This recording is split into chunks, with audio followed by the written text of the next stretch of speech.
Look at us. Really take a moment and look at us. What do you see? I bet if I were to ask you, you might start by talking about our differences. Female, male, white, black. But at first glance, you don't see the things about us that are the same, that are not so obvious. Laverne's right. On the face of it, we are such unlikely friends. I'm the gay son of Holocaust survivors, and I have a very strong social gregarious streak. And as a native-born New Yorker, I'm so neurotic. Oy vey, do not even get me started on that. And I'm a prickly introvert of West Indian descent. And if any of you know Bayesian women, we can be grumpy. That's for sure. So when we first met, it was the similarities between us as well as the differences that made us instant friends. And as I got to know Laverne better, I realized I had found a kindred spirit. And some of the things that are similar with us is that we're both kind of intensely curious nerds. And because of our backgrounds, we're interested in issues of social justice. And we both like to dance. Although Steve dances like a white guy. Come on. See what I mean? She made me do that.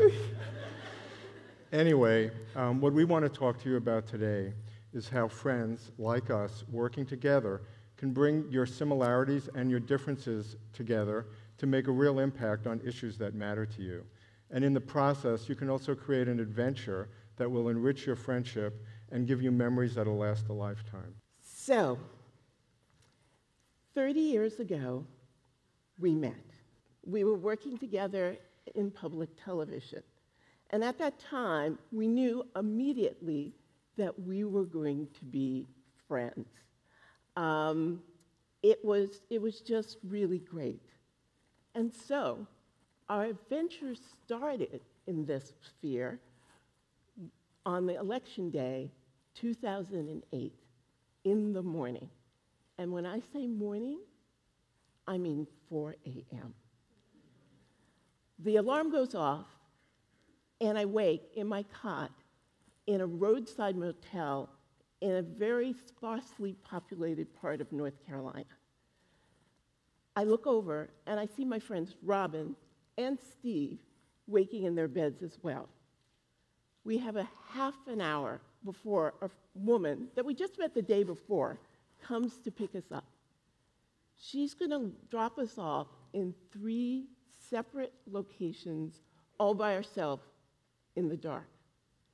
Little did we know that way back then that we were starting a journey that was going to last for more than 10 years with us as volunteer election protection poll workers.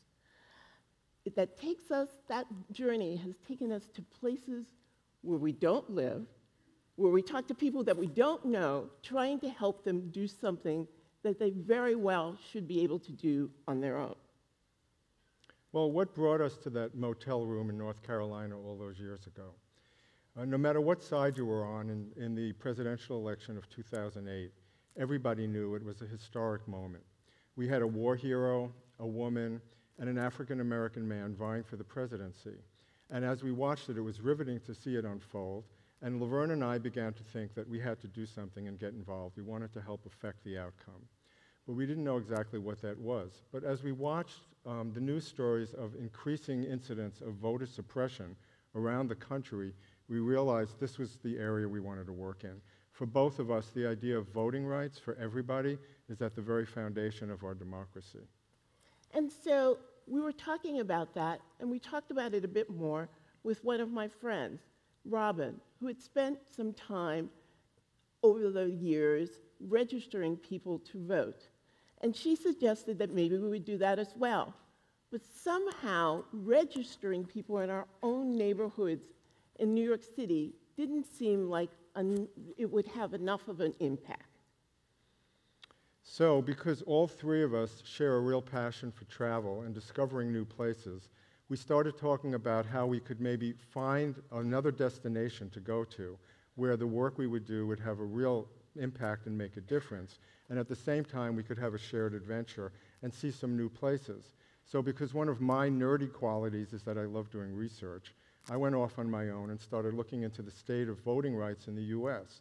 And I came back with a short list of states that we wanted to consider, including Wisconsin, Pennsylvania, North Carolina, and Ohio. And after some discussions amongst ourselves and a little more research, we knew we had to come to North Carolina because there are so many problems with voting in the state. And I built on Steve's research and also the contacts that Robin had with different organizations here in the state of North Carolina. And since I'm an introvert, sometimes it's easier for me to talk on the phone than actually talk to people in person. So I called up people and asked them to do us favors, and they did. And we found an organization that could use the work that we wanted to do. And so, because we're all nerds, we didn't even mind the fact that it meant that we had to learn 66 pages of election law. And so there we were. We ended up in North Carolina in 2008 during early voting. And the groups that we were working with decided we should go to a small town called Creedmoor and work during early voting. And that first morning, we were walking up and down the lines, answering a lot of questions, helping people who ran into problems when they tried to vote. And we happened to meet the mayor of the town, Darrell Moss. And he was so impressed by the fact that we had taken time out of our own lives and at our own expense come down to help the constituents in his town make sure that they could vote, that he asked us to join him for lunch that day. And we all piled into his car. He took us way out of town to this incredible restaurant, and we had the best North Carolina barbecue of our lives. We still remember it. That afternoon, when we're back in town, we were stationed at a precinct where the line started getting really long and soon stretched out of sight. And a lot of the people from the line were getting frustrated, giving up, and going home. I went over to talk to a lot of them. You know you can come back tonight or tomorrow, there's still early voting. Make sure you vote. And a lot of these people, most of them actually said they weren't coming back, that this had been their one time to vote, and they were going to just give it up and leave because they couldn't wait any longer. So of course we got very upset about that. And because we'd met the mayor earlier in the day, we were able to call him, tell him what was happening, and he came up with the brilliant idea of sending over 2 empty school buses to the precinct we were at and offering rides to anyone who wanted to take it to a nearby precinct where there were no lines at all, and they would be able to get in and out very quickly and vote. And so many of these people took this offer up. We know that we saved dozens of votes that day just by being there. And then on election day, we went to a precinct in a part of the state in Hope County where there weren't a lot of people. There we helped people who were voting for the first time. We helped a lot of voters who didn't know how to read.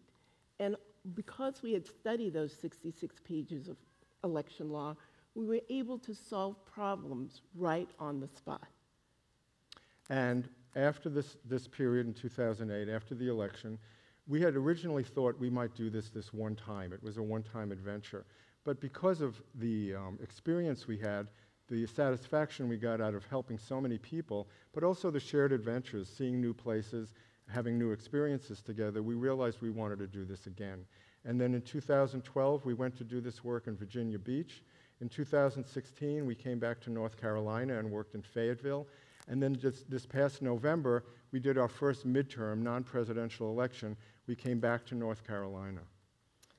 Now, I don't want you to think that everything is positive and fun. It's intimidating when a police car rolls up and says,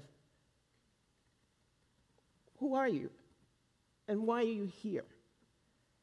And then there was the poll site where a woman came up to me and said, "We don't need no Yankees coming down here telling us how to run our elections."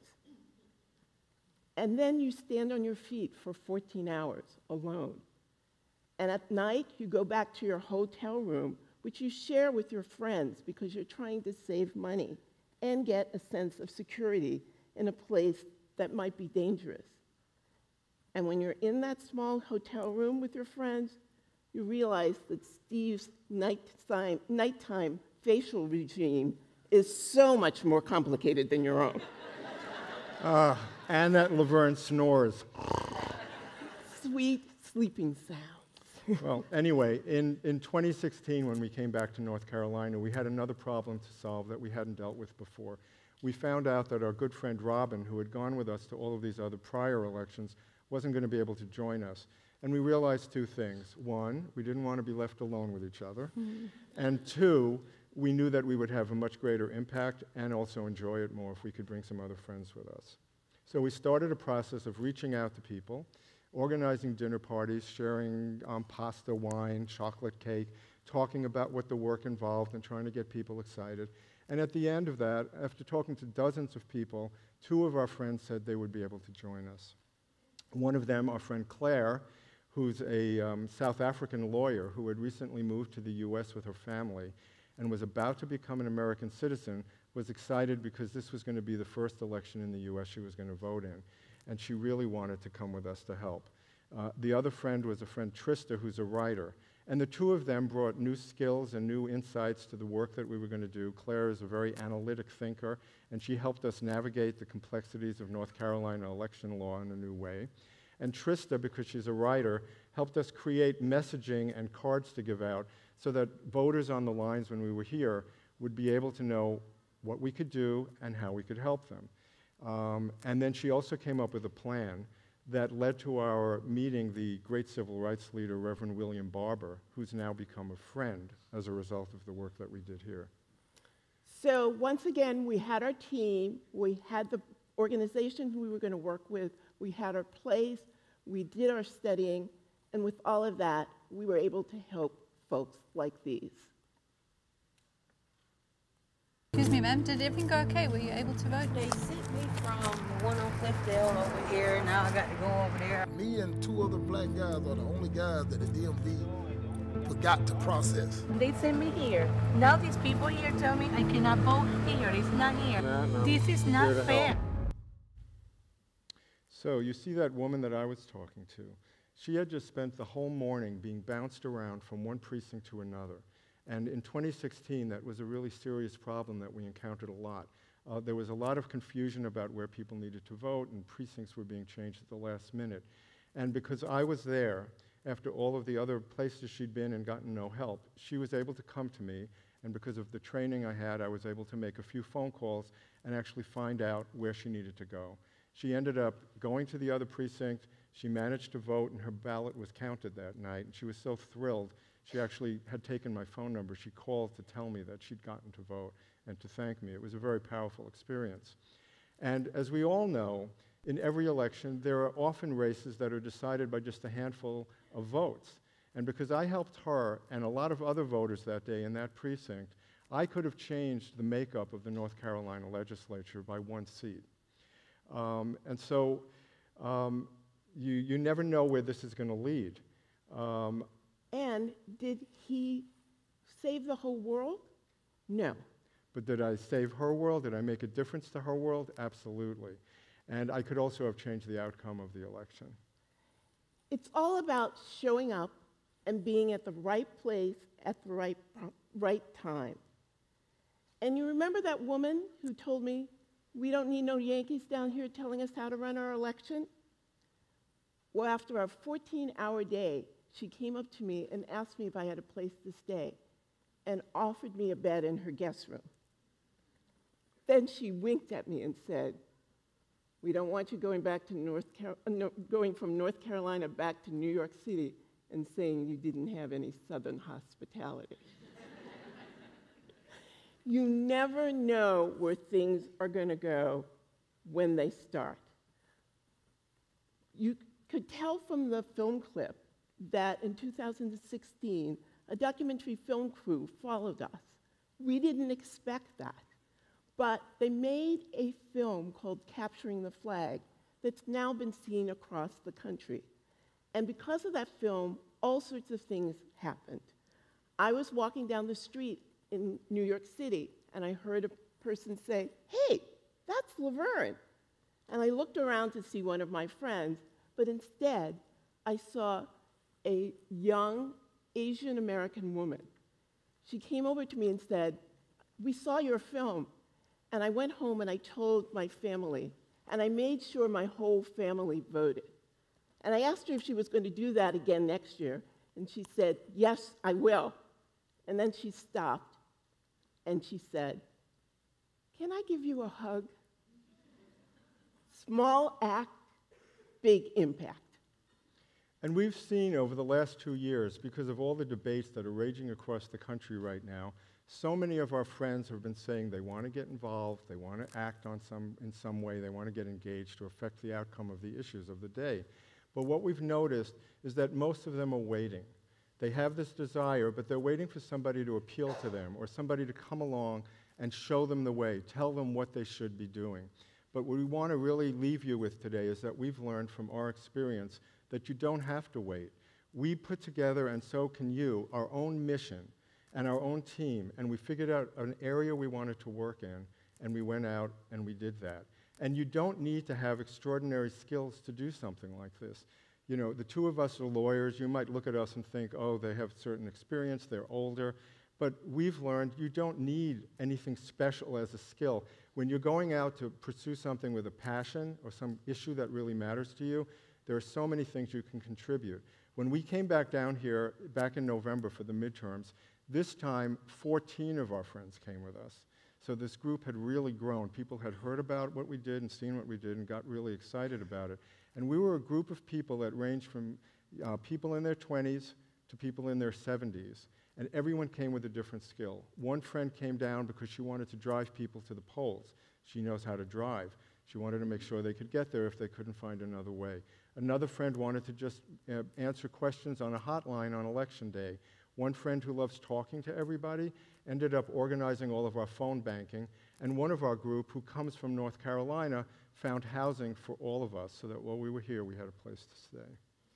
So for us and our friends, it was voting rights. But for you and your friends, it can be anything. It can be feeding the homeless at Thanksgiving. It can be helping to build a house through Habitat for Humanity. If you're interested in the environment, there are people who work in the national park. It can be anything. And we suggest, from our experience again, that you can start an effort like this by putting together a few inventories. First, start thinking about issues or causes that really matter to you or something you're really passionate about. Put a list of those together. Then think about your friends and who you know who shares your values and would be fun to share an adventure with. And then sit down with your friends and ask them about what they could do and what kinds of skills they have. And then, once you've got those skills together, go out and make a difference. So we want to end our talk with a story that we recently heard. It's known as the starfish parable, and it goes like this. A man is walking along a beach, and he comes across a stretch where there are thousands of starfish that have washed up on the sand, and they're lying there dying. And in the distance, he sees a little boy near the surf picking up starfish and throwing them back in the water. And the man goes over to him and says, "What are you doing?"